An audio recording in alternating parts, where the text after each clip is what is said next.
فأنا ناصح لإخواني بالصدع بالحق تبيض وجوههم. السكوت في مسألة الحزبية يضرها، فاصدع بما تؤمر وأعرض عن المشركين.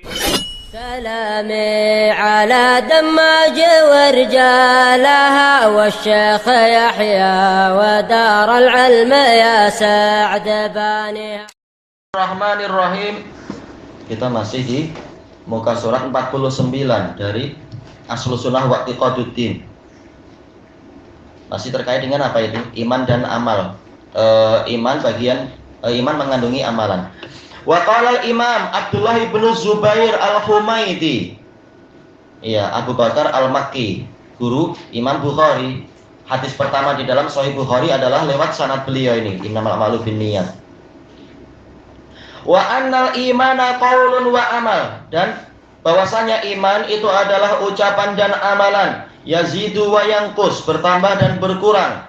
Wala yanfa'u qaulun illa bi amal, ucapan tidak bermanfaat kecuali dengan amalan. Wala qaulun wa amalun illa bi niyyah, ucapan dan amalan tidak bermanfaat kecuali dengan niat. Wala qaulun wa amalun bi niyyatin illa bi sunnah. Demikian pula amalan, ucapan dan amalan walaupun sudah dengan niat tidak bermanfaat kecuali dengan sunnah, sesuai dengan ajaran Nabi Shallallahu Alaihi Wasallam. Maka orang-orang yang suka membuat tarekat tetapi dia menyelisih tarekat Nabi, itu thariqah Muhammadiyah, maka tidak ada manfaatnya itu. Kalau kita tanya, untuk apa masih membuat tarekat Sadziliyah atau Syahruwardiyah atau Qadiriyah atau Chistiyah? Apa tujuannya? Bukankah tarekat Muhammadiyah sudah ada? Jelas tujuannya adalah ingin membuat jalan sendiri, tidak cukup dengan jalan Nabi Muhammad. Dan ini menuduh bahwasanya sebelum syekh tarekat lahir berarti umat gimana? Apakah tersesat semuanya? Karena konsekuensinya adalah demikian. Tatkala mereka yakin tarekat inilah yang benar, sebelum syekh itu lahir gimana? Umat tersesatkah? Walaupun sudah ada Jibril datang membimbing umat, walaupun sudah datang dengan nabi yang terbaik, masih sesat juga. Maka hakikatnya kalianlah yang tersesat dengan pemahaman tadi.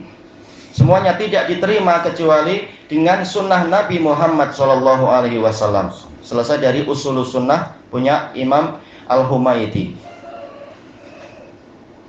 Wa qala al-Imam Husain al-Baghawi, Husain ibn al-Farra al-Baghawi Asy-Syafi'i, Husain ibn Mas'ud al-Farra.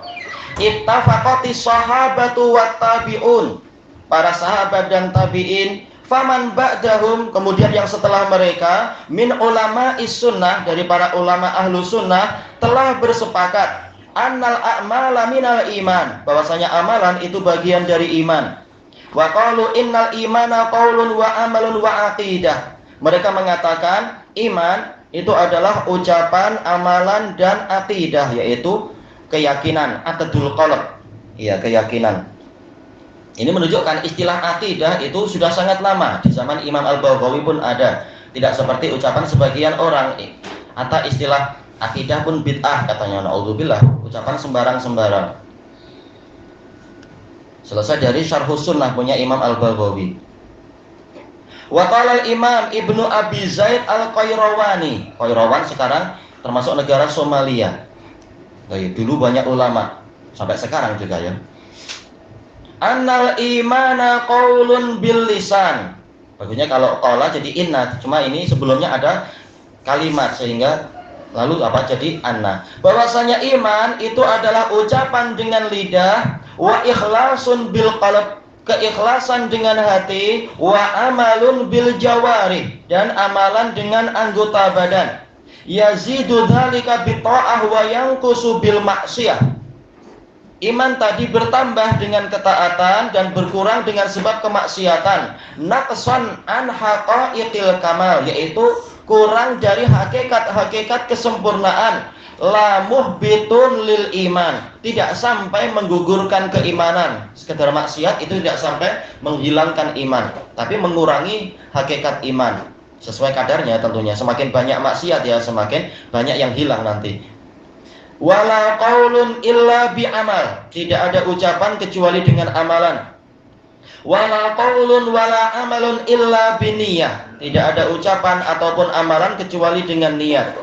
Wala qaulun wala amalun wala niyyatun illa bi muwafaqatis sunnah, Tidak ada ucapan ataupun amalan maupun niat kecuali dengan kesesuaian terhadap sunnah.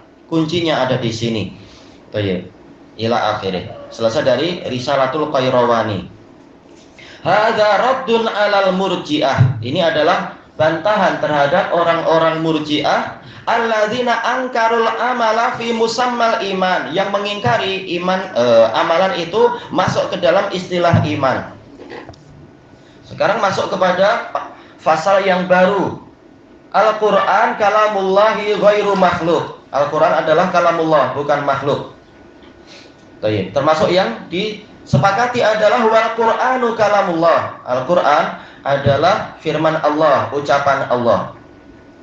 Disebutkan dalam catatan kakinya, qala al-mu'alliqu wafaqahullah minal adillati ala anna al-Qur'ana kalamullah. Termasuk dari dalil-dalil yang menunjukkan bahwasanya Quran adalah kalamullah.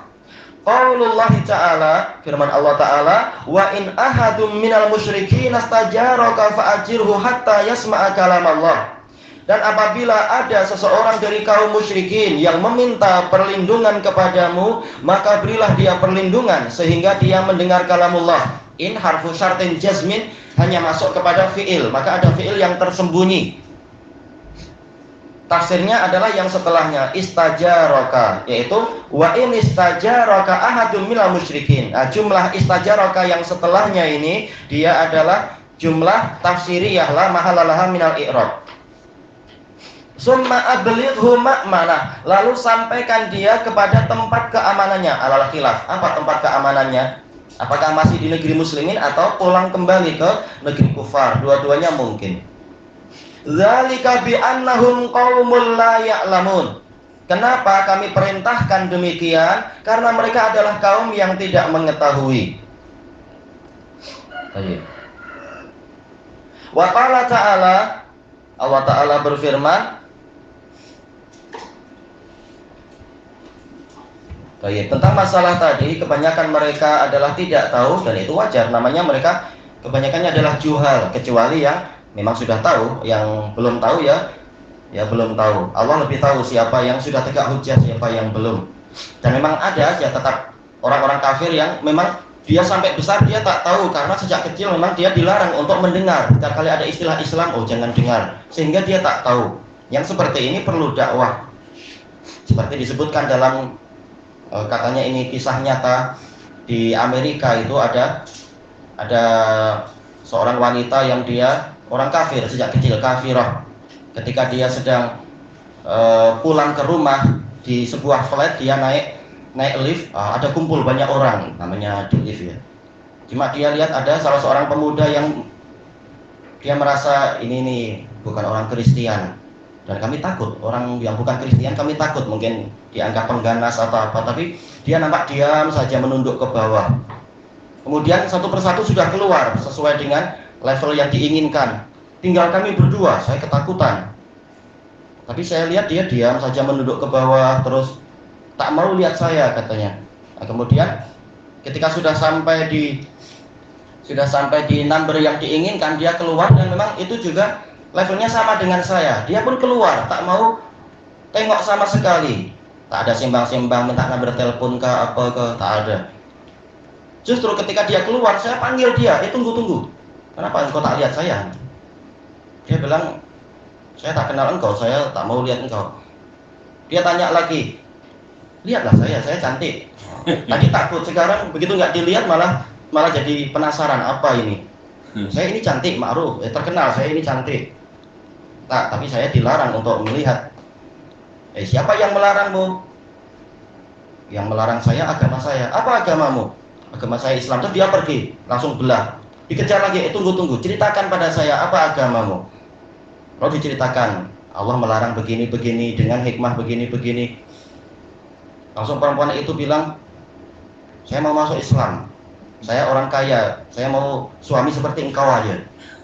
Laki-laki itu bilang, kalau engkau mau masuk Islam, pergi ke Brooklyn, ke tempat untuk dakwah Islamiyah sana.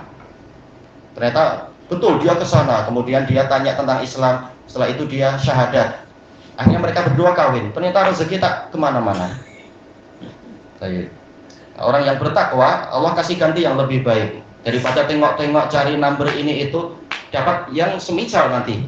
Tapi ketika dia menghalangi diri dari yang haram-haram, malah dapat yang bagus, malah jadi dakwah yang hebat. Banyak orang-orang yang secara individual tak tahu Islam yang sebenar, kecuali dari gambaran yang buruk. Setelah diberitahu, oh ternyata mereka lihat, oh ternyata Islam sangat menghargai para wanita, menjaga wanita baik-baik, dan seterusnya. Ini malah jadi dakwah.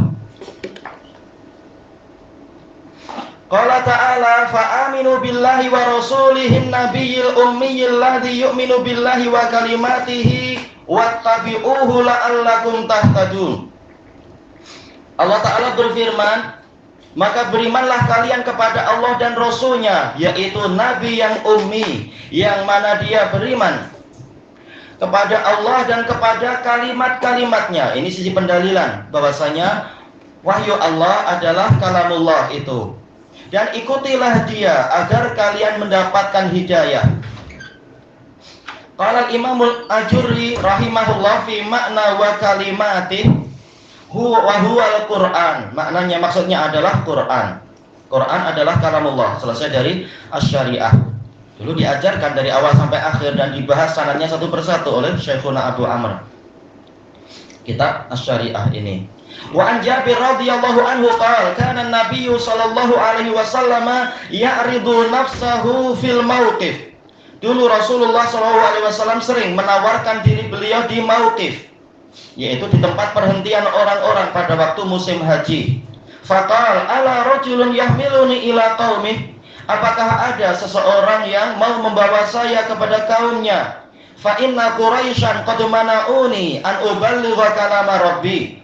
Karena sungguhnya orang Quraisy telah menghalangi saya untuk menyampaikan kalam Rabb saya. Menghalangi saya dari menyampaikan kalam Rabb saya. Nabi Muhammad tidak mengatakan ini adalah ciptaan Allah, tapi kalamullah. Diriwayatkan oleh Al-Bukhari dalam Khalqu Af'alil Ibad, demikian pula Tirmidzi dan lain-lain, disahihkan oleh Imam Al-Wati'i dalam Jami'us Shahih. Wa jami'ul kutubis samawiyah kalamullah. Semua kitab-kitab yang turun dari langit itu kalamullah, asalkan tidak tercemar oleh tangan-tangan najis yang merusak-rusak, merubah-rubah kitab suci. Qala Allah Ta'ala afatatama'una ayyu'minu lakum. Yarhamukallah. Apakah kalian wahai kaum mukminin masih berhasrat untuk orang-orang ahli kitab itu percaya pada kalian? Walaupun para penafsir mengatakan tetap yang namanya harapan itu ada, tetapi ini terkait dengan ahli kitab yang terang-terangan memerangi Nabi waktu itu. Wa qad kana fariqum minhum yasma'una kalam Allah. Sementara sekelompok orang dari mereka telah masih senantiasa mendengar kalamullah, summa yuharrifunahu min ba'di ma aqalu. Lalu mereka memesongkannya setelah mereka memahami isinya, tatkala tidak sesuai dengan hawa nafsunya. Wa hum ya'lamun, dalam keadaan mereka tahu bahwasanya isi kitab suci ini benar dan seterusnya. Lalu mereka rubah. Tayyib, ilahuna wallahu a'lam.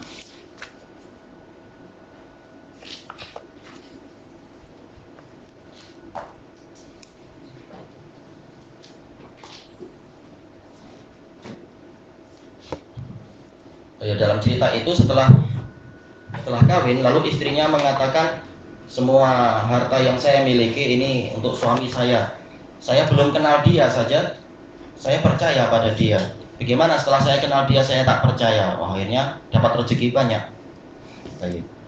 Tapi tak boleh seorang laki-laki kawin dengan niat sengaja ingin jadi Jadi Indonesia bilang apa, benalu, jadi parasit, ingin mengambil harta istri. Ini zalim.